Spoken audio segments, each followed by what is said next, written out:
fact, what you believe and what you know are probably way more important than whatever gear you're recording with. My name is Beth and I run Steadfast Ascent. My first home recording setup was janky. I used a little Roland Cube, which I was actually really pleased to see that Amazon still sells those. They're so cute. Literally, I took this Roland Cube and I plugged a 1/4 inch into it, ran my cable, had an 1/8 inch adapter, and plugged it into my computer. And that's how I made my first recordings. Now, obviously, I could only use the guitar for that, and it was an electric guitar. I couldn't really record acoustic guitars with that. But that's what I started with, because I did what I could with what I had. And I started recording because I would hear entire songs in my head, and I wanted to get them into a place where I could actually hear what I was hearing. And let me tell you, that setup was about as far from what I heard in my head as you can possibly get.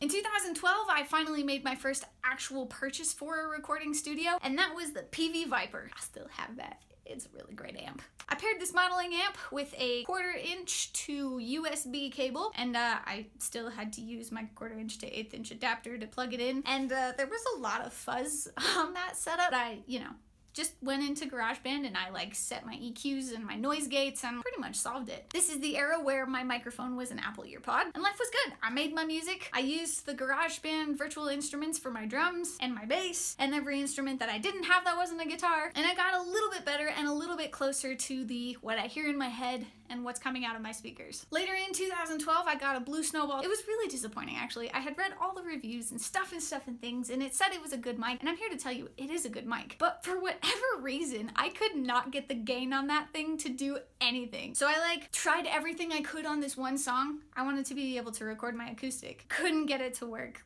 Couldn't increase the gain in my DAW. Couldn't get it to increase on the outside in the computer settings. So I ended up sending it back. Let me know if you've ever had to send anything back because of user error. I ended up actually with the Audio-Technica 2020 USB. I knew that the XLR version was better than the USB version, but I couldn't afford to get an interface and a mic at the time. And it was more important to me to get off of the freaking earpods than it was for me to be able to invest in the whole setup. I had that AT2020 mic for ages. I literally put socks over it to use as a pop filter because it didn't come with one. And about the same time, I also bought Easy Drummer. I couldn't afford Superior Drummer, which is really what I wanted, but Easy Drummer totally sounded way better than everything I was using in GarageBand, and it got the job done. In 2013, I moved up from my modeling amp to my modeling amp software, and this was because I was moving into the dorms and I wanted to be able to record my guitar without having to lug around my entire amp and wake up my roommate. Although I'm pretty sure I still woke up my roommate. Anyways, so I was recording on GarageBand, using Easy Drummer for all my drums, using GarageBand's natural sounds for my bass, running through the Pod Farm software to get my guitar sounds great, and occasionally doing vocals with the AT2020. Again, being in the dorms and being ashamed of singing with other people around, I didn't do a lot of vocal covers when I lived in the dorms. In 2016, I had moved out of the dorms and I finally upgraded from GarageBand to Logic Pro X. It was a pirated version, and so in 2017, when I realized that there was a student bundle, I jumped on that train and I got a legitimate version, which was the best thing I've ever done because, spoilers, pirated versions are unethical and they actually don't work as well as the real thing. I got a job in sound engineering, live sound at the university, and I realized how awesome Shure SM58s were. I decided to get my own, which again, because of my interface, I didn't have to buy any new equipment. It was just another $100 purchase. And I made a lot of music, but I was really struggling still because I couldn't get the volume up to where I wanted it to be. I did not understand mastering. And so last November, actually, I got the Isotope Elements bundle, and that thing has completely changed the way I mix. It's just so great. There's so many presets that are on there, and I just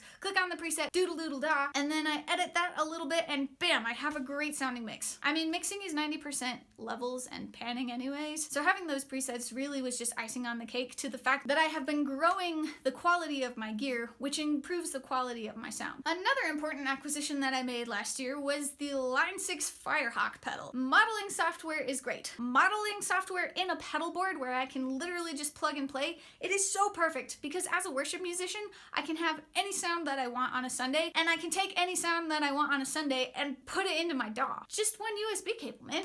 I just run it through. It's so easy. It makes guitar recording like cake. This year, I actually finally got a microphone that I have been eyeing for so long, which you saw at the beginning of this video, the SM7B. You literally see this thing everywhere. I mean, there's not hardly a worship video that you can watch and they're not just sitting here like this. There's not hardly a metal video that you can watch and they're not screaming into this. There's like literally not a podcast you can watch where one of the people isn't using this microphone. So yeah, I'm really excited about this. And when I first got it, I was sad because I didn't realize how much gain it needed. But lucky for me, I use Logic, and so I can turn up the gain so that I can actually get sound out of it, which was the problem with my Snowball. I didn't know how to do it in GarageBand, and I didn't know what I was actually trying to do in GarageBand.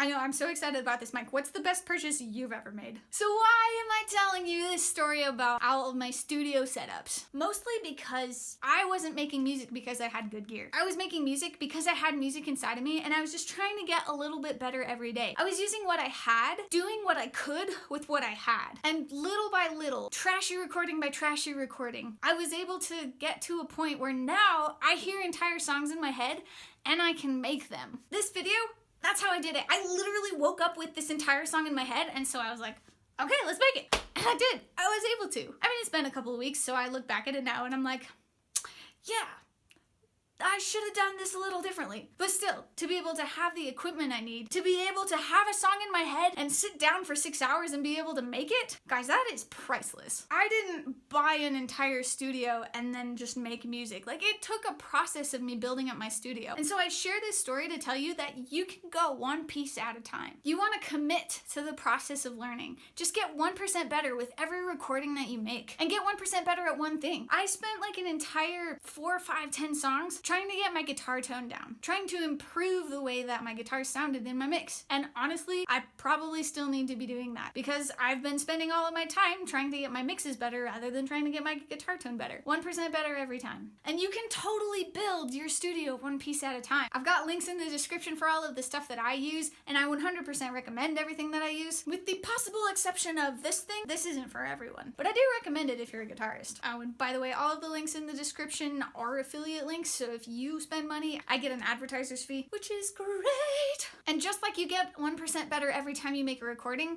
your studio gets 1% better with each purchase that you make. Although that's the nice thing about gear, is that you can go from this to this really fast, and that makes a huge difference.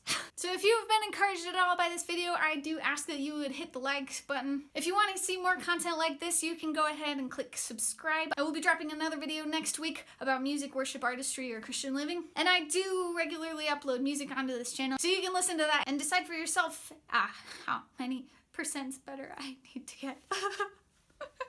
And before you leave, if you would be so kind and let us know in the comments, what's your next dream purchase? I really need a set of studio monitors. I want to improve my mixes. That's probably the next purchase I need to make. And as always, thank you for watching.